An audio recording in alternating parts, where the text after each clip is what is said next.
Mes bien chers geeks, mes bien chères geekettes, quel plaisir, quel bonheur de vous retrouver tous réunis devant 101% après ce long, interminable week-end d'errance et de recherche d'idées pour améliorer un petit peu la présentation, notamment après la semaine dernière où j'ai reçu quand même un incroyable et nombreux et volumineux courrier. Tout ça pour me dire finalement... Ok, Benoît, merci, on va te couper, tu nous raconteras ta vie après. Tu peux lancer les news là, c'est bon? Je vais lancer les news, mais auparavant je dirais quand même qu'il y a le reportage sur Alan Wake, qu'il y a le temps perdu, et puis qu'il y a Rétro et Magique avec Julien Pirou, et là je lance les news.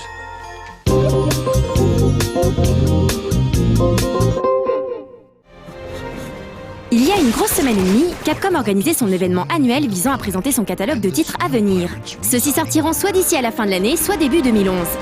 On débute avec ceux qu'on attend très prochainement et dont on a déjà beaucoup parlé. À commencer par l'inévitable Lost Planet 2. Pas grand-chose de nouveau à l'horizon. Il faut dire qu'on a déjà eu droit à une bonne plâtrée de vidéos visant à le promouvoir ces dernières semaines. On se contentera donc de rappeler sa date de sortie le 11 mai prochain.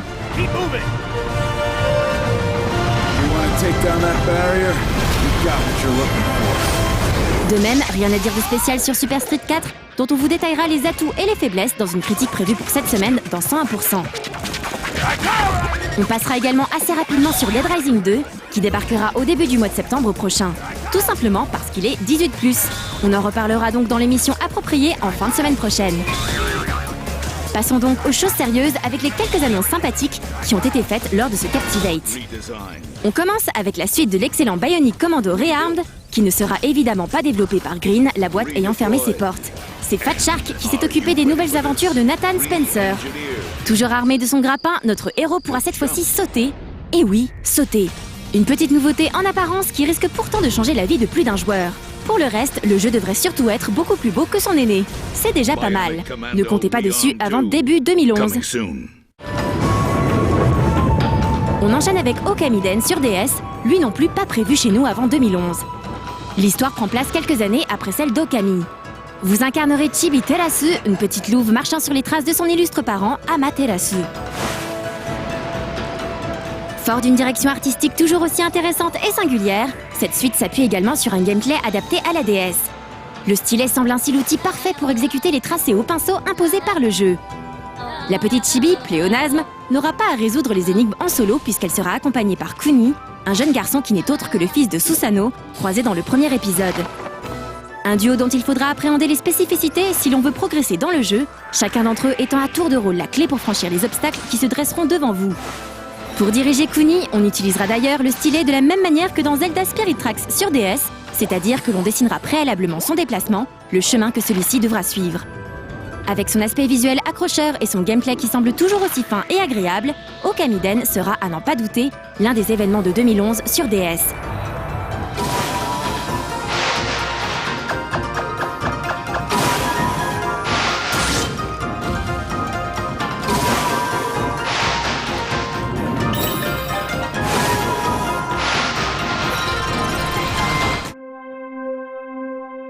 Dans un tout autre registre, Ghost Trick Phantom Detective pourrait bien marquer lui aussi la DS de son empreinte. Il s'agit en effet d'un jeu créé par Shu Takumi, tout simplement le créateur de la série Ace Attorney. Une référence, quoi. Son nouveau bébé semble d'ailleurs posséder quelques caractéristiques communes avec la saga d'enquête, débutée il y a un paquet d'années maintenant. Ghost Trick, c'est avant tout des puzzles et une bonne dose d'humour. Le jeu conte l'histoire de Cecil, un homme victime d'un assassinat sans mobile apparent. Devenu un fantôme, notre ami va tenter de chercher les raisons de son décès. Au passage, il essaiera de sauver la vie d'innocents, à leur tour menacés par le mystérieux meurtrier. Comment? En manipulant les objets qui l'entourent. Ce pouvoir lui permettra en effet de changer la destinée funeste des futures victimes. Des situations qui constitueront d'ailleurs l'essentiel des énigmes, et donc du gameplay du jeu. Ghost Trick devrait être disponible à l'hiver prochain.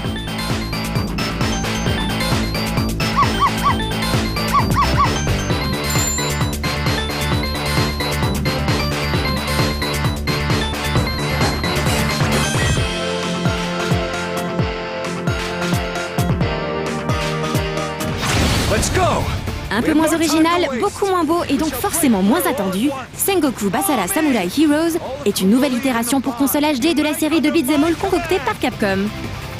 Au programme, rien de bien neuf. Du charcutage massif, du dépeçage intensif, de la colère, de la haine, du sang, comme d'hab en fait. De nouvelles armes, des coups inédits, une histoire évolutive en fonction des choix du joueur, voici tout de même les quelques ajouts annoncés pour cette version qui sortira dans le courant de l'année. On vous laisse avec ces quelques images pour juger par vous-même de l'intérêt du titre. The gift of death!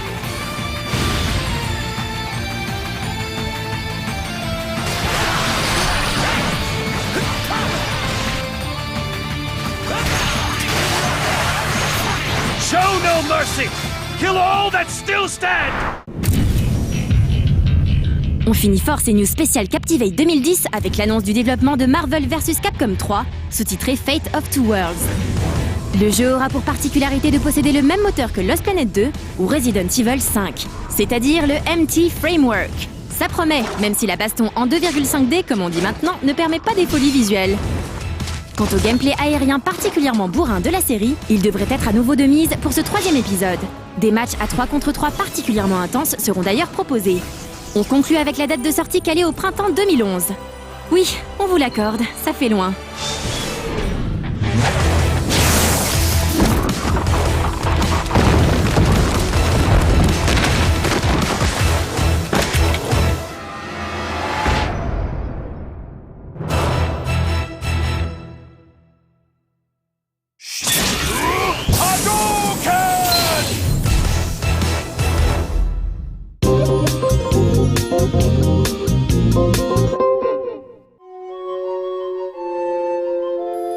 Nous avons abordé hier le scénario de 3D Dot Games Heroes et nous allons aujourd'hui nous intéresser à sa réalisation et son gameplay. Si vous êtes amateur de gros pixels et dévorez avec avidité les productions XNA du studio français Arkedo, alors l'approche graphique de cette action RPG devrait vous ravir. Le jeu permettra de customiser à loisir son héros pour le faire ressembler à l'une des sculptures de Picross 3D. Des pixels donc pour un gameplay s'amusant à reproduire celui des vieux Zelda et en particulier celui de la Super Nintendo, The Legend of Zelda A Link to the Past. Il faudra ainsi récupérer son équipement en venant à bout d'une série de donjons, tout en traversant contrées remplies de monstres et villes pleines de villageois. Les dialogues avec ces derniers sont très amusants, les clins d'œil fusent de toutes parts et on retrouve assez vite le plaisir ressenti en jouant à Zelda, tout simplement. Avouez que c'est déjà pas mal, mais les références ne se limitent pas à Nintendo pour englober rapidement d'autres RPG, tels que Dragon Quest par exemple. On est ainsi rapidement amené à croiser sur son chemin un slime, tout en pixels bien sûr. Espérons maintenant que le jeu tienne la route sur la longueur. On ne peut que regretter que 3D Dot Games Heroes, dont le pitch rétro et la réalisation gros pixels limite déjà sa cible, voit encore son game appeal limité par le fait qu'il soit réservé aux anglophones. Le jeu, dont la sortie est prévue pour le 14 mai prochain sur PlayStation 3 uniquement, ne sera malheureusement pas localisé.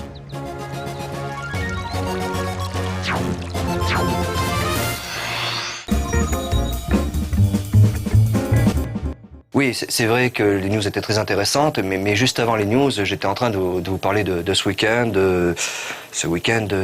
pendant lequel j'ai dépouillé quand même le nombreux et volumineux courrier que j'ai reçu concernant ma prestation de la semaine dernière, où j'étais un petit peu énervé et un petit peu échevelé. Et on me faisait remarquer, c'est étonnant quand même, il faut que tu aies une coupe de punk pour faire des jeux de mots ridicules avec les noms des jeux. Ben non, pas du tout. Parce que regardez par exemple, Alan Wake, le jeu dont on va suivre le reportage à présent. Alan Wake, c'est un jardinier mexicain. Oui, parce que Alan Wake, dans son jardin, il a des tops. C'est Alan Wake Amol. Whack-a-mole, il tape sur les tops. En français, c'est tap-top. Tout de suite, le reportage sur Alan Wake. Oh la vache, c'est scandaleux. C'est scandaleux comme jeu de mots.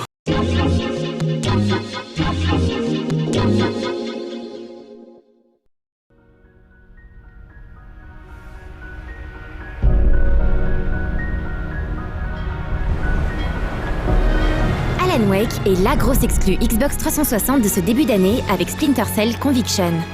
Un blockbuster qui a nécessité 5 ans de développement au studio Remedy, bien connu pour avoir créé la série Max Payne. Il met en scène Alan Wake, un écrivain à succès dans la veine de Stephen King ou Sutter Kane, l'un des personnages du chef-d'œuvre de John Carpenter, L'Antre de la folie. Souffrant du syndrome de la page blanche depuis 2 longues années, il est emmené par sa femme en vacances pour se ressourcer dans la petite ville de Bright Falls. Mais à peine arrivée, elle disparaît, laissant Alan désemparé et prisonnier d'une ville étrange où les nuits ne ressemblent à nulle autre. Someone took her. Pour nous parler du jeu, nous avons rencontré l'un des membres du studio Remedy. My name is Oskari Häkkinen. I'm the head of franchise development at Remedy. Voilà une étonnante façon de se présenter. Responsable de la licence Alan Wake alors que celle-ci ne comprend pour le moment qu'un seul et unique jeu et qu'il n'est pas encore sorti. De quoi attiser notre curiosité. I'm Alan Wake, the writer. We've always thought of Alan Wake to be something bigger than just one game. I mean, we've spent a lot of time making this game. It's been a 5-year project. So to just make the one game after 5 years and not think of it as a bigger franchise wouldn't make much sense. So we've definitely thought of it to be something more than just one game. You should think about Alan Wake 1 to be kind of like season 1 of a TV series, if you like. And this season will definitely be the full story, and you'll unravel the mystery and reach all of your goals as a gamer, and it's a complete story. But if this is a success, then we have the opportunity to do season 2. We've thought about doing some DLC as well. So DLC will be kind of standalone episodes that will be a bridge between season 1 and season 2.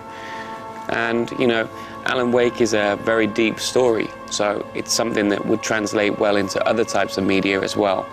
I've got nothing to announce, but it's certainly, the thought has been behind there that it's something that would translate. What are you, a detective? Des ambitions qui se confirment avec l'annonce toute récente d'une mini-série live qui débute cette semaine en exclusivité sur le Xbox Live avant d'être relayée début mai sur le site brightfalls.com.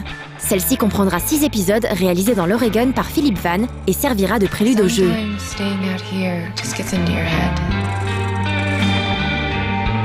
Le projet Alan Wake se rapproche étonnamment des ambitions cinématographiques affichées par Heavy Rain, mais propose une approche totalement différente. Son histoire et sa narration ont ainsi fait l'objet d'un grand soin. On les doit à un homme, Sam Lake, déjà auteur du scénario de Max Payne. Alan, please help me. I mean, this game is really pushing the envelope in storytelling in video games. So the story is beautifully done, and it's done in a different way. So the thing with Alan Wake is that what we've done really well at Remedy is to merge a gameplay and an interactive gameplay experience, which is fun, into a story-driven game, and merge these two things to fit together very well. And choosing a writer as the protagonist was a great way to give some extra storytelling tools. And writers are natural storytellers, so we use Wake's inner monologue to tell the story whilst in-game. And that's better, that we don't need to always go into cutscenes to tell stories. Rather, in-game we can also deliver story points. Again, choosing a writer as a protagonist is great, because his missing manuscript that he doesn't remember writing is now coming true. So manuscript pages are scattered around the world, and every time you find a manuscript page, it gives you information on the fiction. Worst of all, these pages are coming true, so when you read it, you know that these events will happen, you just don't know where, when or how. Malgré l'importance de la narration dans le jeu, le gameplay n'a pas été négligé. Definitely the story is a favorite of mine, but on top of that, the gameplay itself and the light and darkness mechanic, and adding that layer of, Wake's enemies are covered in shadows, and they're protected by this dark presence that's possessed them. Before you can do any damage on them, you need to remove that dark presence away using a light source, which then makes them vulnerable to damage to conventional weapons. And that adds a really cool aspect to combat, which hasn't really been seen before in video games. Outre cette mécanique de jeu, une grande attention a été portée au rythme de ce titre, dont la structure épisodique a été mûrement réfléchie.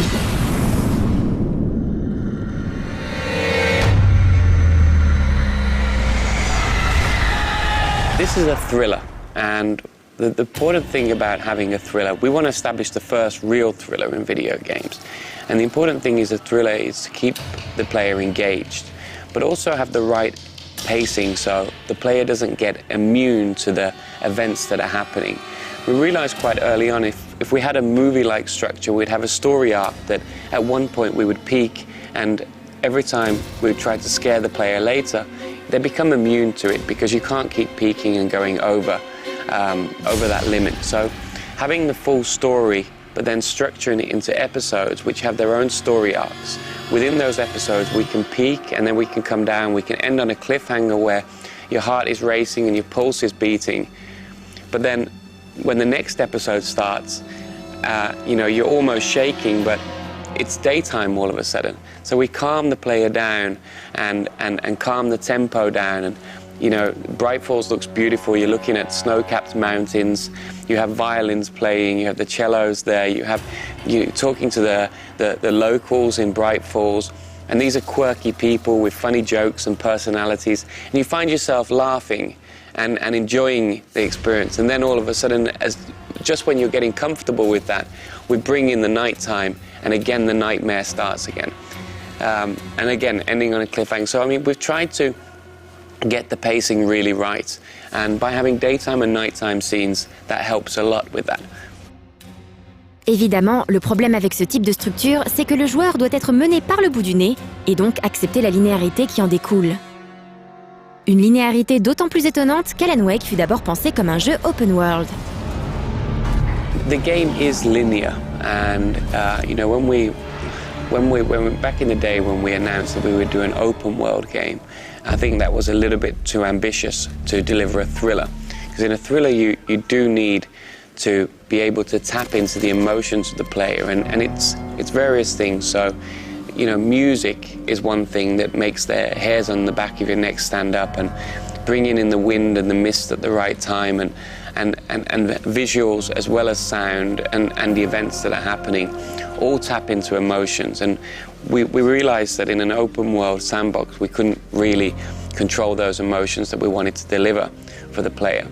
But the game is built on open world technology. Now I want to be clear, this isn't a free roaming sandbox, but we built the game on open world technology, and we use that technology to our advantage a lot. At times we make the path very wide and very long for the player. So the player can decide how they want to get from A to B. Do they want to walk? Do they want to take a car? That's up to them. And we've also put a lot of exploration content in there. So for everybody, the story, the skeleton of the story is available. But for those people that want to get more of the story, the exploration content is there. So you can interact with TVs in the game, you can interact with radios in the game, you can talk to other characters in the game, and collect these manuscript pages. A big chunk of these manuscript pages are just optional, and they give you a lot of depth to the fiction of what's going on in Bright Falls. So yes, it is linear, but there's a hell of a lot of information that you can get as extra, and you can choose the pace that you want to go through this story. On va maintenant terminer par la description du personnage principal du jeu, qui, contrairement à ce que l'on pourrait penser, n'est pas tout à fait Alan Wake. Well, Bright Falls is, we take a lot of influence from different pop culture, and there's definitely an echo of Twin Peaks in Bright Falls. So it's a small town. Bright Falls is a character in itself, and I don't want to give away the plot, but you will, when you play Alan Wake, you'll start to understand more about Bright Falls as a character. But think about it as small town Americana, where everything on the surface seems beautiful, everybody knows each other, everybody's friendly, and it seems such a happy place to go, a great place to gain back your creative flow. And that's why Alice brought Alan Wake to Bright Falls, to gain back his creative flow. Shortly after they arrive, she goes missing. But Bright Falls is one of those places that when you scratch the surface, you start to realize that it has deeper and darker secrets. I wrote the story. Rendez-vous dans 2 semaines pour la critique du jeu, dont la sortie est calée au 14 mai prochain. Must be tough, knowing that your words will change things. Who's there? It's coming! Hey! Oh God! It's right behind us! Alan, wake up. You brought us here.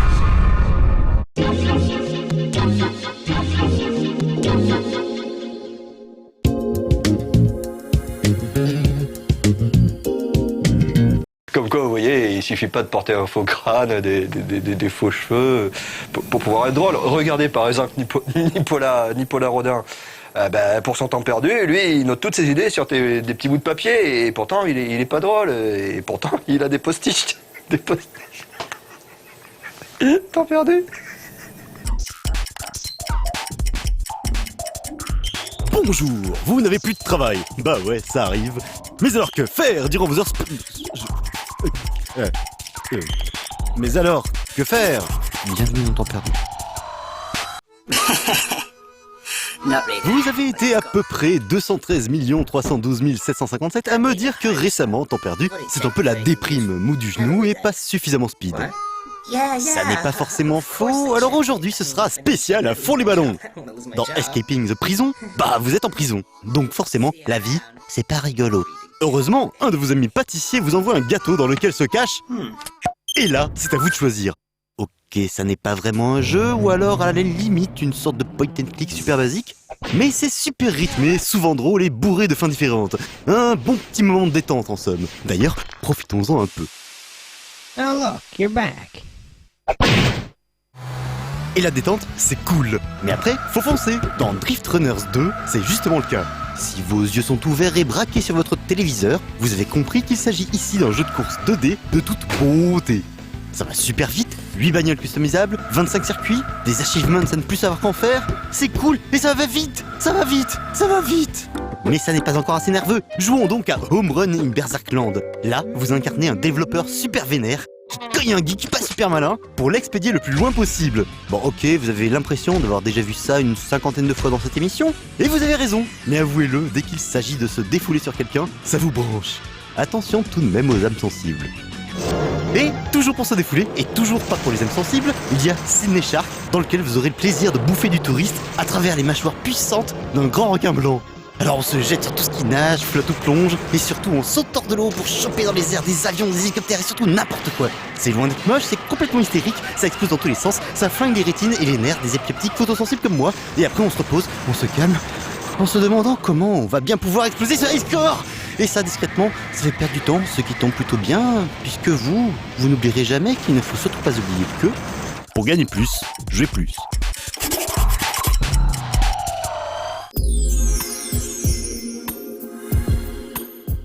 Parce que je vous aurais bien lancé le rétro et magique de Julien Pirou, mais on m'a dit qu'aujourd'hui le sujet était clos.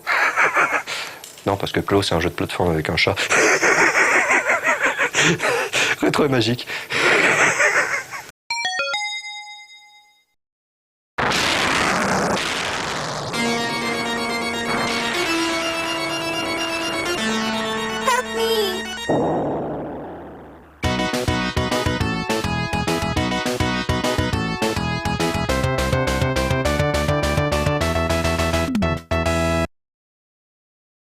Monolith Productions est un développeur plus connu pour ses multiples FPS comme No One Lives Forever, Blood ou Fear. Mais on leur doit également un des meilleurs jeux de plateforme jamais sortis sur PC, mais aussi paradoxalement l'un des moins connus, Claw.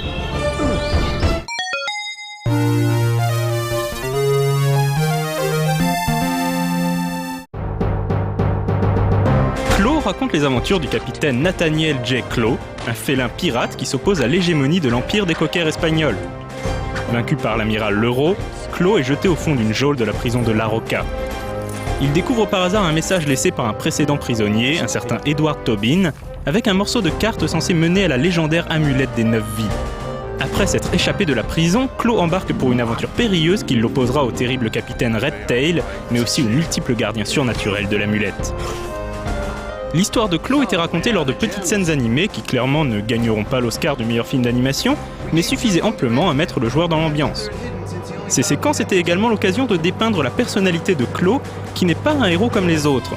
Plutôt froid et arrogant, pas franchement sympathique, mais indéniablement charismatique, le pirate était une bouffée d'air frais au milieu des héros de plateforme débonnaires et toujours souriants.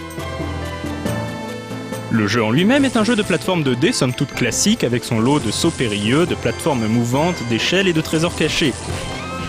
Les environnements sont variés, mais tous cohérents avec l'ambiance flibustière du jeu. Au cours des 14 niveaux, on explorera donc des ports malfamés, des îles paradisiaques avant de finir dans le temple flamboyant renfermant la légendaire amulette.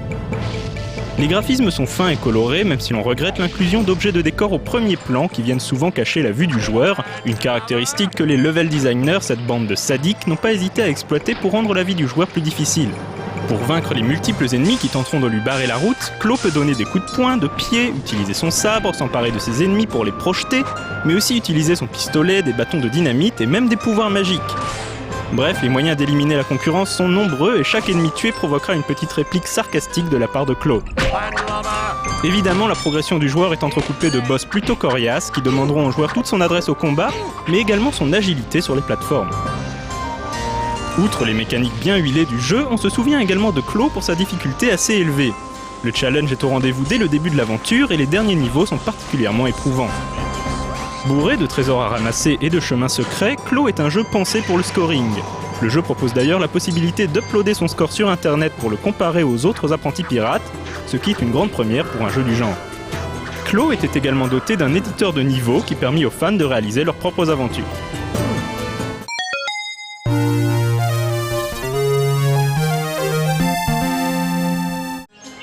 Clo rencontra un certain succès aux États-Unis et en Pologne, mais passa malheureusement inaperçu dans le reste du monde.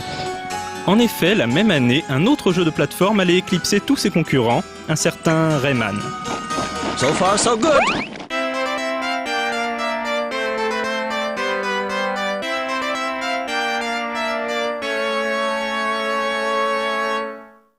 Sayonara, その一言。